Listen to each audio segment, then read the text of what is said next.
Olá, esta é uma videoaula de Estruturas Metálicas 1, do curso Engenharia Civil, na modalidade de ensino remoto emergencial, sobre estabilidade lateral e análise estrutural.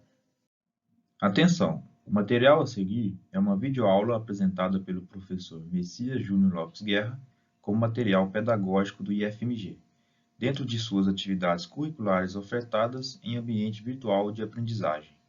Seu uso, cópia e/ou divulgação em parte ou no todo, por quaisquer meios existentes ou que vierem a ser desenvolvidos, somente poderá ser feito mediante autorização expressa deste docente e do IFMG. Caso contrário, estarão sujeitos às penalidades legais vigentes. Nas estruturas em geral, sobretudo aquelas em aço, existem estruturas chamadas contraventamentos, que resistem grande parte das ações horizontais que está sendo aplicada nessa estrutura. Contraventamentos estes que possuem uma grande rigidez e que têm o objetivo, então, de estabilizar uma estrutura. Como vocês podem observar aqui, essa estrutura sem contraventamento e essa aqui com este contraventamento.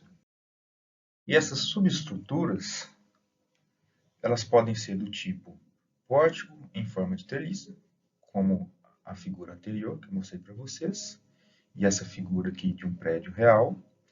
Então, essa treliça é formada por esses triângulos, como vocês podem observar aqui nessa outra figurinha.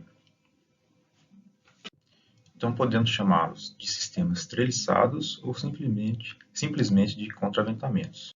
O outro tipo é apenas o pórtico, como vocês podem observar aqui, que possuem as ligações rígidas ou engastadas, como vocês podem observar aqui, que isso vai dar e assegurar a rigidez, a flexão dessas barras e a capacidade de transmissão de momentos será restringida também. Nessas ligações, ou seja, os encontros das vigas com os pilares. Ligações essas que iremos estudar lá no final do curso. Temos também as paredes de cisalamento ou núcleo de concreto, que são essas estruturas robustas para sustentar e estabilizar o restante das estruturas. Nesta figura aqui, observe que o núcleo de concreto consegue estabilizar o desaprumo natural dessa edificação. Aqui neste vídeo que eu deixei para vocês, assim como lá na página do Moodle, vocês podem observar essas diferentes subestruturas de contraventamento por meio da simulação com o sistema de molas. Então, esses contraventamentos que eu mostrei para vocês, o contravento treliçado, o pórtico e a parede ou núcleo de cisalhamento, eles vão fornecer a estabilidade lateral para os elementos contraventados, que são os demais elementos da estrutura. Ou seja, essas ações ou forças que tendem a desestabilizar a estrutura, os elementos contraventados, são transferidos às subestruturas de contraventamento e essas precisam ser consideradas no dimensionamento. A transmissão dessas forças horizontais, então, que são desestabilizantes, esses elementos contraventados, os pilares aqui, para a subestrutura de contraventamento, geralmente se dá por meio desses elementos horizontais, que podem ser as vigas ou uma laje, por exemplo, aqui, ó, uma laje de steel deck, que a gente chama, que é essa telha metálica com concreto em cima. Podemos chamar esses elementos horizontais genericamente de escoras. E na prática, dependendo das dimensões da estrutura a ser construída, são frequentemente utilizadas as subestruturas de contraventamento com uma ou mais formas. Por exemplo, aqui, do lado esquerdo, nós temos a estabilização dessas ações horizontais por meio do pórtico e do lado direito, utilizando uma parede de cisalhamento ou núcleo. Aqui nessa outra figura, além do pórtico até o último andar deste pavimento, essa estrutura, temos também no primeiro andar um sistema treliçado. Um dos motivos para utilizarmos mais de um sistema de contraventamento em uma estrutura é pelo fato dela ser tridimensional. Então, em uma direção, utilizamos, por exemplo, um sistema treliçado e na outra direção, esses deslocamentos são estabilizados utilizando um pórtico com as ligações rígidas ou engastadas. Os galpões, que são essas estruturas do tipo baixas, diferentemente das estruturas de múltiplos andares, como o da figura anterior, a estabilidade transversal, ou seja, nessa direção, será proporcionada pelo pórtico, isto é, pelas ligações rígidas desses pórticos aqui. E a longitudinal, ou seja, a estabilidade nessa direção, será proporcionada utilizando os contraventamentos tanto na cobertura, essas barras em X, e aqui na vertical, no fechamento lateral ou laterais desse galpão. Essas barras dos contraventamentos geralmente chamadas de tirantes, por ser considerados sempre trabalhando a tração. Os contraventamentos verticais, que são esses nas fachadas laterais, por exemplo, aqui uma parede de cisalhamento, ou poderia ser os contraventamentos treliçados, são as barras em tração, como essas aqui. Irão transmitir, então, as ações horizontais que atuam nas fachadas frontais, que são geralmente devidas ao vento, e aquelas oriundas do funcionamento de pontes rolantes, que são esses equipamentos aqui, que estão fixos ao longo da lateral dos galpões, na direção longitudinal, e que o seu movimento causa essas ações horizontais, da mesma forma que o vento, ao longo do seu comprimento, ou na direção longitudinal. E essas ações irão ser transmitidas para as fundações. O contraventamento mais utilizado nos galpões e nas estruturas de múltiplos andares são esses de formato em X, como vocês podem observar aqui. E na prática de dimensionamento, é comum considerarmos apenas as barras tracionadas, que vai depender da direção da ação horizontal atuante. Então, ora, essa barra vai trabalhar em tração, ora, a outra barra, do outro X, na outra diagonal, vai trabalhar em tração.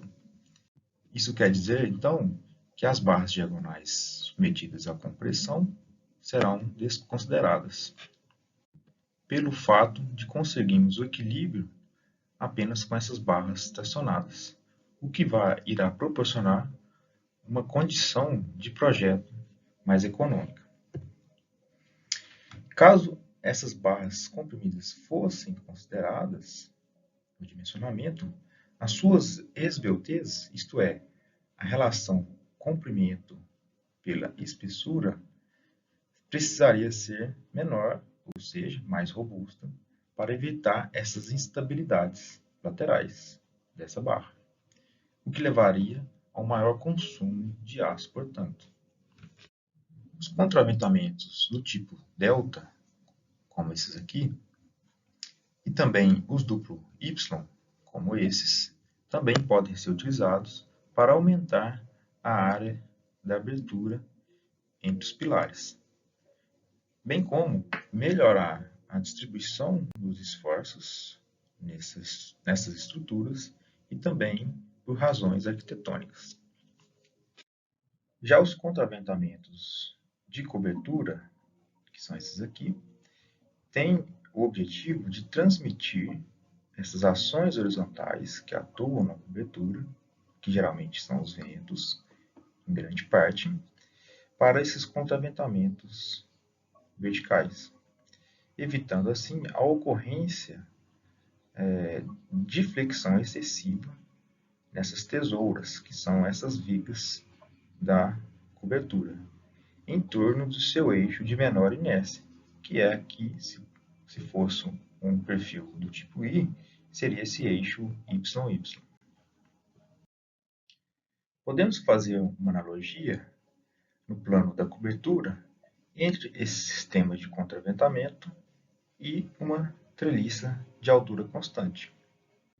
Isto é, as tesouras desses painéis funcionam como banzos superiores ou inferiores.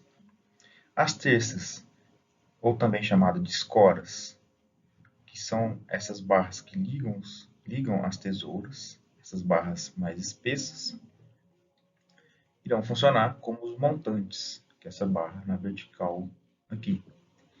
E as barras do contraventamento irão funcionar como as diagonais dessa treliça.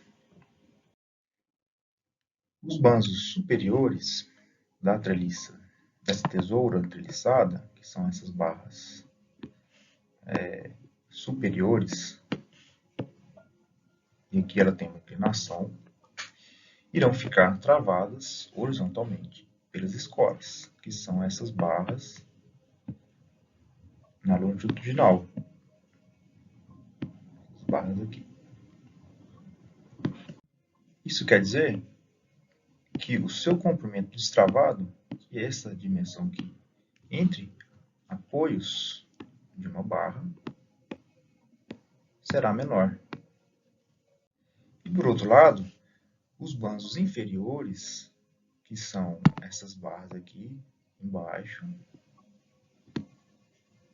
podem ficar com comprimento destravado, ou seja, este comprimento entre os apoios, muito grande.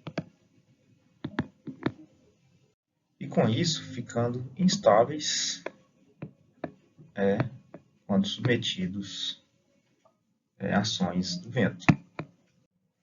Instabilidade estas relacionadas a esbeltez na direção perpendicular deste plano da treliça. E para resolvermos esse problema de instabilidade dessas barras inferiores, vamos empregar as mãos francesas, que eu já mostrei para vocês lá nas primeiras aulas, que é formada por essa barra inclinada para ligar a parte inferior dessas tesouras treliçadas à escora. Então aqui, vocês podem observar a mão francesa, ligando este ponto da barra inferior até a escora, aqui outra mão francesa, e aqui outra. Aqui também, aqui também, aqui também, e por aí vai. Tornando assim esses nós apoiados na horizontal, ou seja, diminuindo o seu comprimento destravado, ficando, portanto, mais estáveis. Como eu disse anteriormente, essas paredes de cisalhamento, que são geralmente feitas em concreto armado, como vocês podem observar, são utilizadas para estabilizar o prédio ou a estrutura como um todo nas direções das ações horizontais.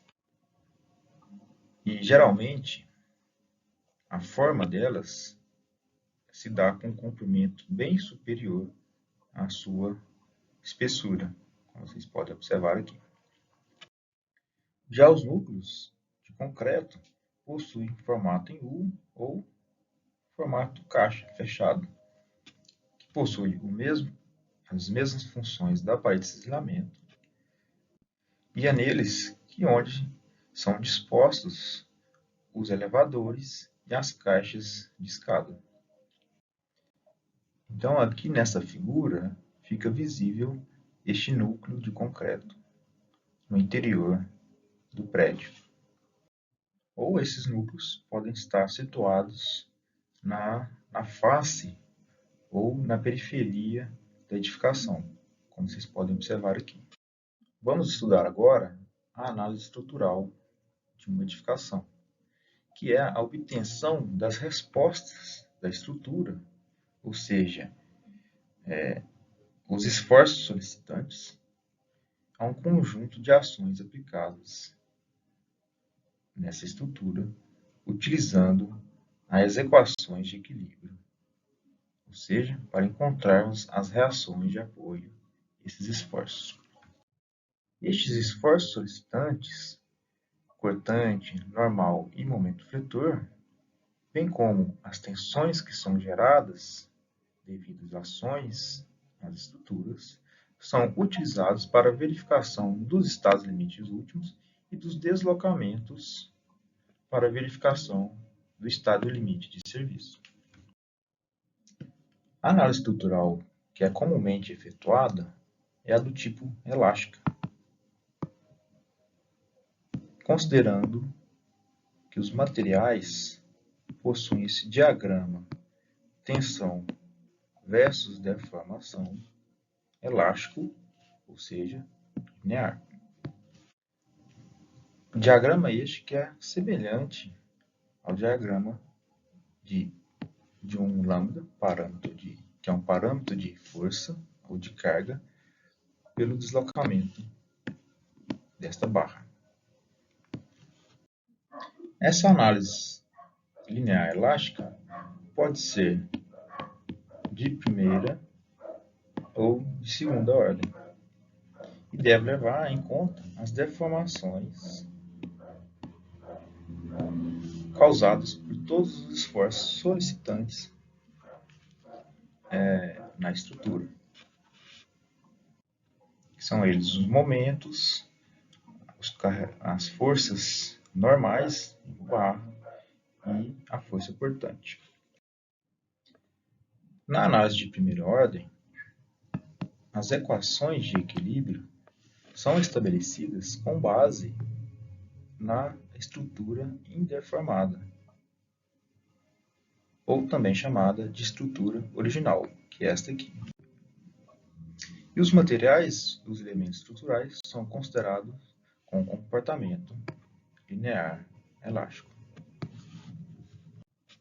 tornando assim essa análise a mais simples. Já na análise elástica de segunda ordem, as equações de equilíbrio são estabelecidas baseadas na estrutura deformada, que é esta aqui, com os materiais ainda considerados com comportamento elástico linear, até um certo momento, como vocês podem observar aqui no início deste gráfico. Então aqui tem a análise de primeira ordem, como eu disse anteriormente, e aqui a de segunda ordem. Tornando assim essa análise de segunda ordem mais complexa do que a de primeira ordem, devido à sua geometria deformada não ser conhecida durante a resolução das equações de equilíbrio, sendo necessário, então, empregar um procedimento incremental interativo. Quando consideramos essa geometria deformada, temos que trabalhar com os chamados efeitos globais e locais de segunda ordem. O efeito global de segunda ordem, também chamado de efeito P-deltão, é caracterizado pelas respostas devido a esses deslocamentos horizontais relativos das extremidades das barras, quando submetidas a descarregamentos verticais. Considerem essa estrutura de 2 andares, que é formada por este pórtico e por este elemento contraventado aqui, que é este pilar aqui, IHG. Quando submetida à força horizontal FH1 e a atuação das cargas verticais P1, P2 e P3 nessas prumadas do primeiro andar, e a força horizontal FH2 e as suas respectivas cargas verticais do mesmo andar, P12, P22 e P32. Se os nós dessa estrutura, no nível do primeiro andar, se deslocam com o valor de ΔI,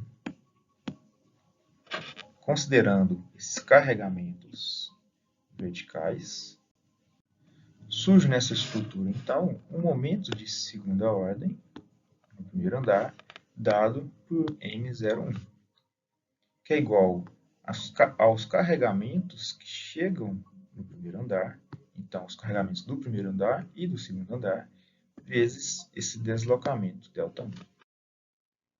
O mesmo ocorre com os nós do segundo andar, que deslocam agora com o valor de ΔI.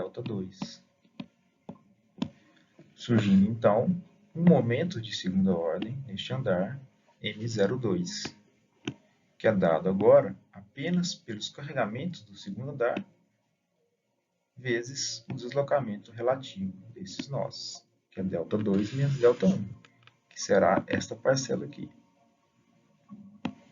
Então, ΔI menos ΔI será esta parcela.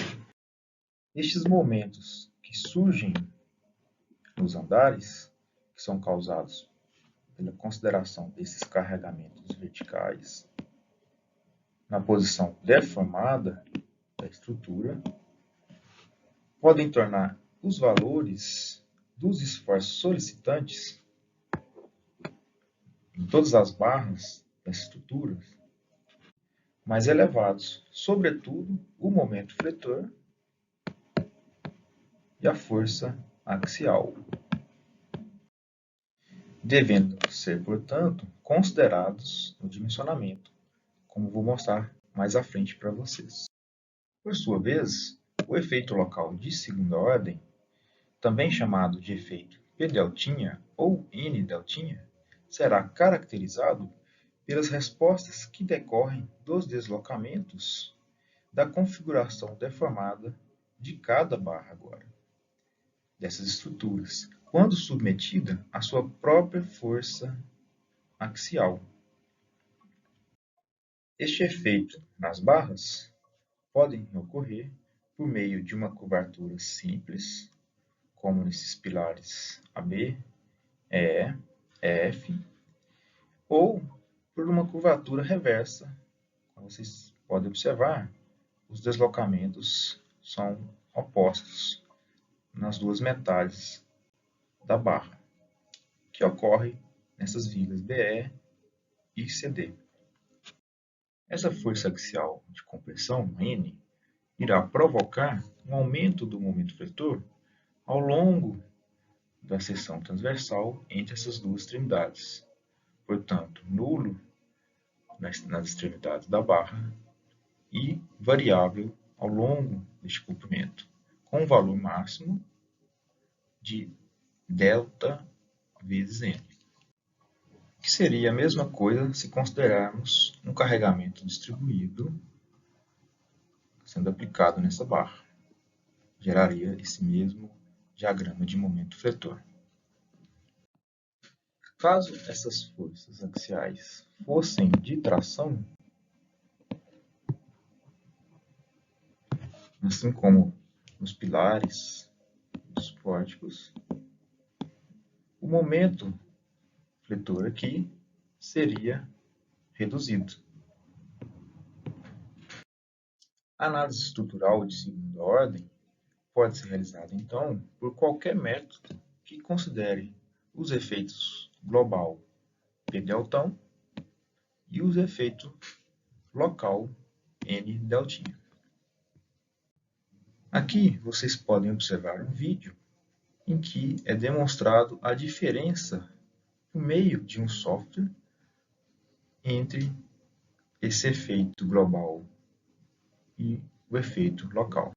Software esse mencionado no slide anterior, que é o SCIA Engineering 17.1, que, assim como o SAP 2000, fornecem bons resultados bastante precisos quando utilizados para efetuar essas análises de segunda ordem.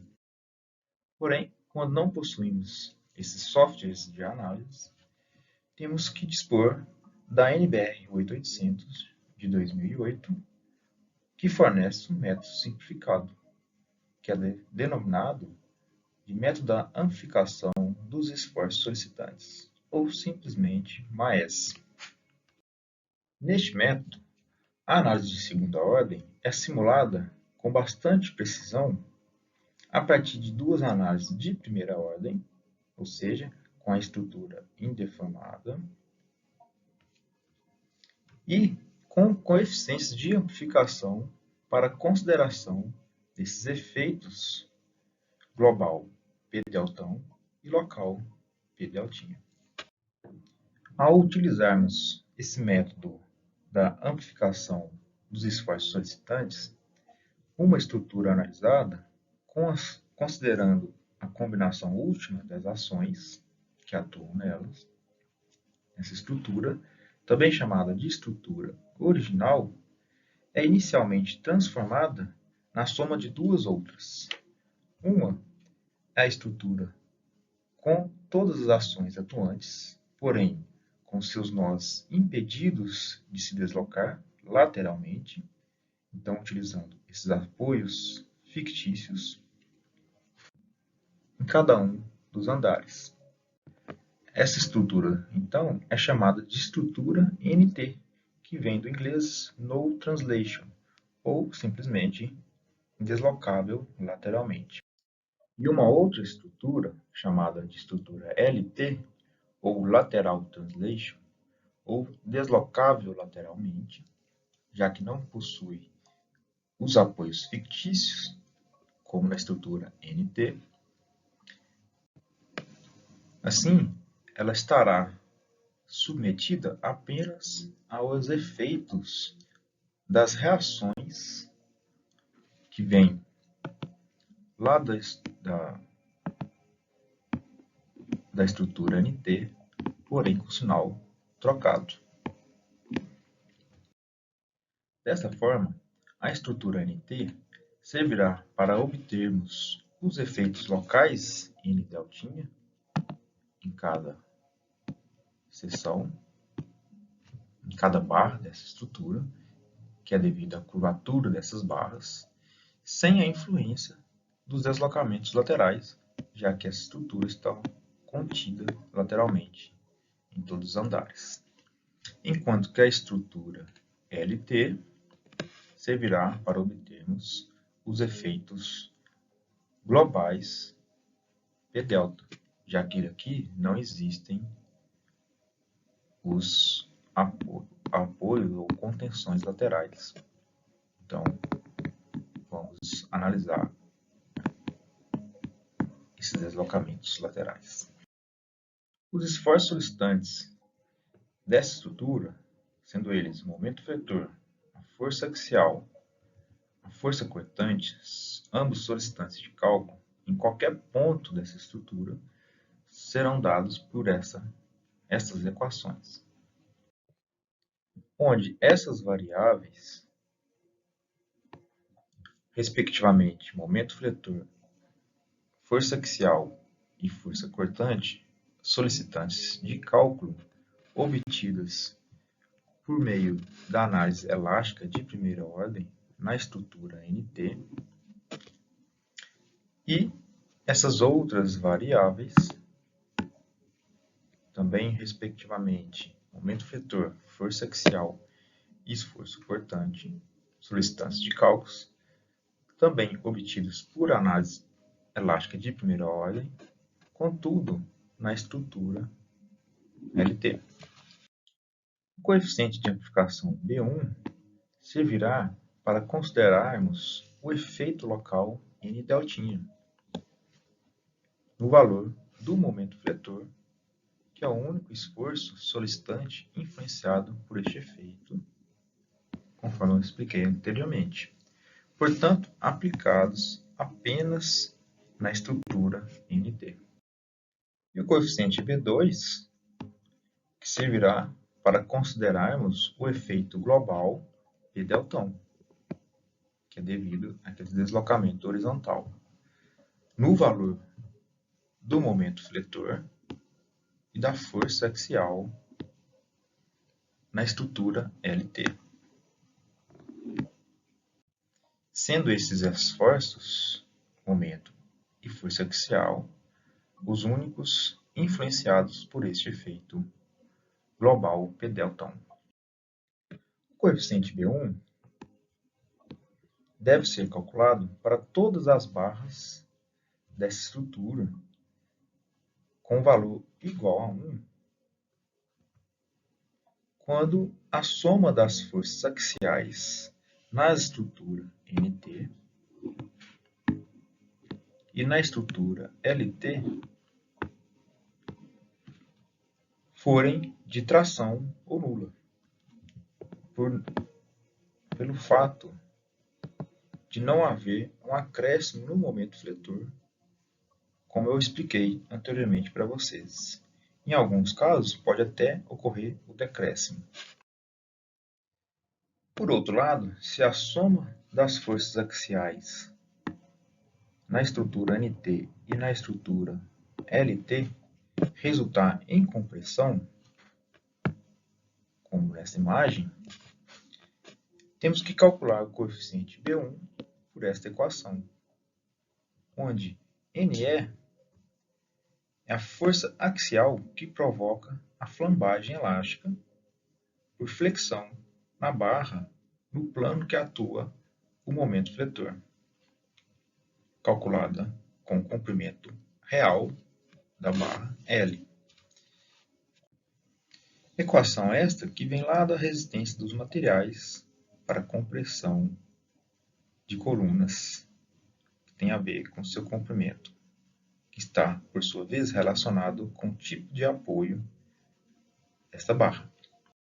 O coeficiente Cm, que é o coeficiente de equivalência de momentos, será igual a 1 quando houver essas forças transversais entre as extremidades da barra no plano de flexão. Por outro lado, quando não houver essas forças transversais, que eu mencionei anteriormente, temos que calcular este coeficiente Cm utilizando esta equação, onde a razão entre esses momentos é a relação entre o menor momento e o maior momento, solicitante de cálculo na estrutura NT, no plano de flexão entre essas extremidades da barra. Então, ela será positiva quando essa razão é para uma curvatura reversa, e essa razão será negativa para uma curvatura simples. Cada barra dessa estrutura NT irá possuir um coeficiente B1 de valor constante. E, por mais que a influência do efeito local N deltinha no valor do momento ao longo do comprimento e nulo nas extremidades dessa barra, de cada barra dessa estrutura, ele será tomado com seu valor máximo em toda a barra, em um procedimento simplificado e conservador.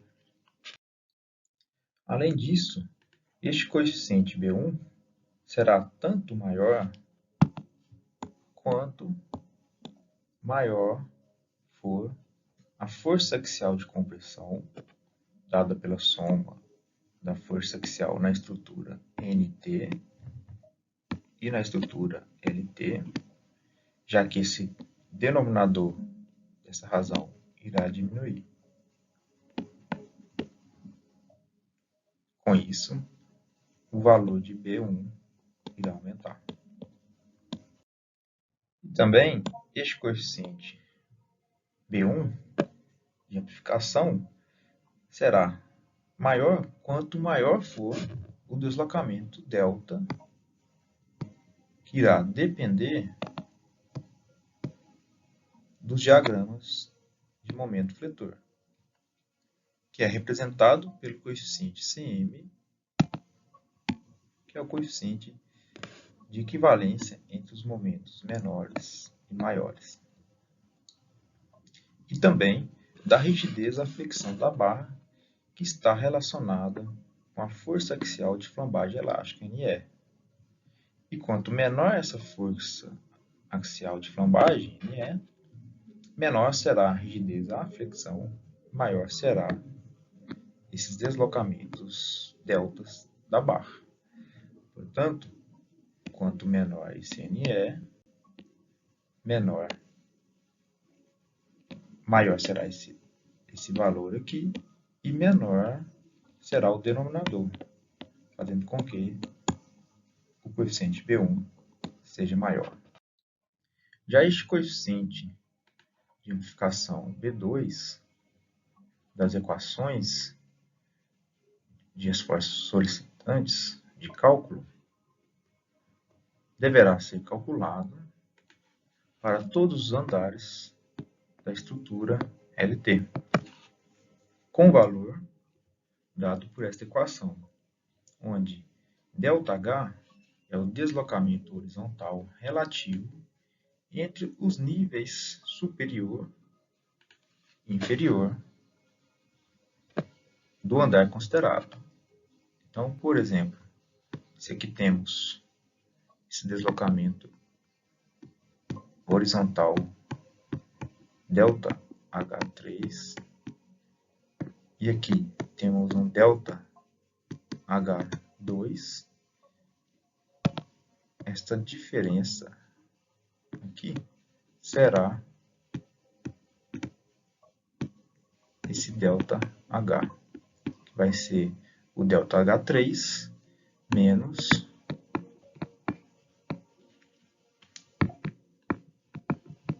ΔH2. Vale destacar que se esse ΔH possui valores diferentes em um mesmo andar, em tramos diferentes, portanto, deve-se tomar um valor ponderado para este deslocamento em função da proporção das cargas gravitacionais que estão chegando nesse andar, ou assumir de modo conservador o maior valor para este valor, de ΔH.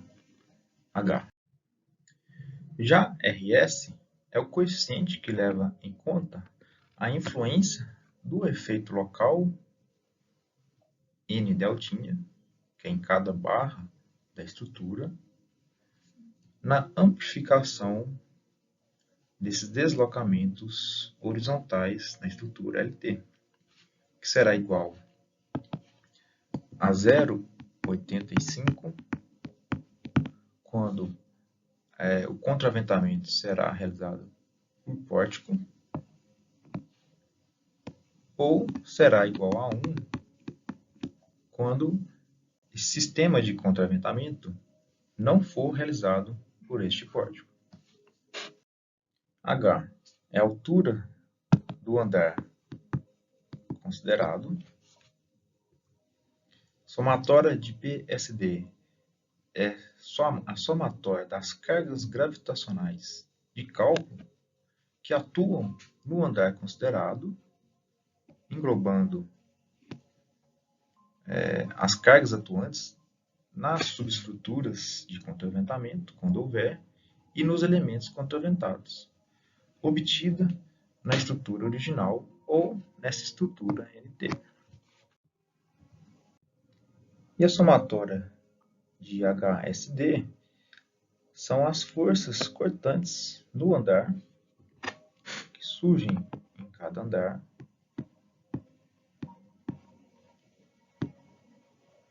podendo ser tanto nos pilares quanto nas vigas, que são produzidas por essas forças horizontais de cálculo atuantes na estrutura LT, que são devidas às reações das contenções laterais fictícias usadas na estrutura MT. Sendo essas forças, então, para descobrirmos o ΔH. Dessa forma, cada andar de uma estrutura irá possuir um coeficiente B2, ou seja, todas as barras deste andar terá o mesmo valor para este coeficiente. Então, o valor desse coeficiente B2 será maior quanto menor for a rigidez dessa estrutura considerada, que provoca deslocamentos laterais menores, esses deltas, Hs, ou seja, quanto maior for a relação ΔH sobre a somatória das forças cortantes das horizontais, SD, e quanto maior for as forças gravitacionais das forças que são esses carregamentos chegando no andar, fazendo com que então este denominador seja menor e o coeficiente seja maior. Como as estruturas reais são estruturas espaciais, a análise estrutural, calculando esses coeficientes para encontrarmos essas equações, devem ser feitas em todos os planos de trabalho, ou seja, nas duas direções.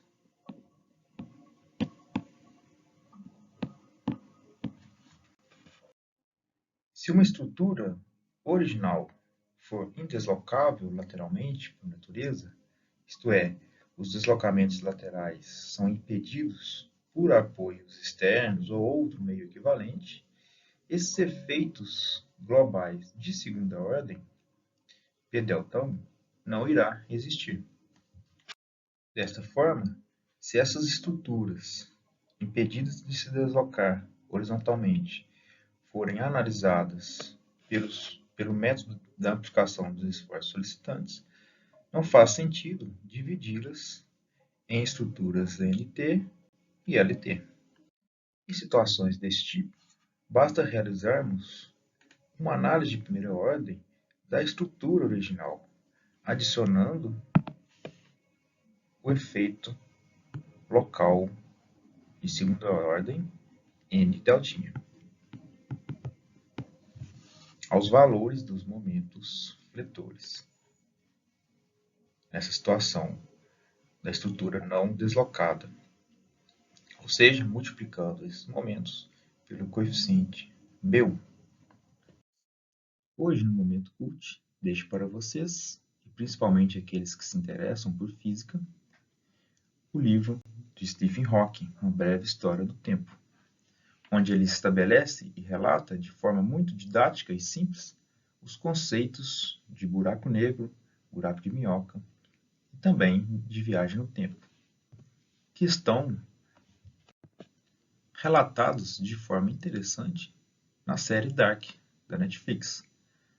Talvez vocês possam conseguir na internet. Aqui deixei esses 3 vídeos sobre essa série para aqueles que não conhecem.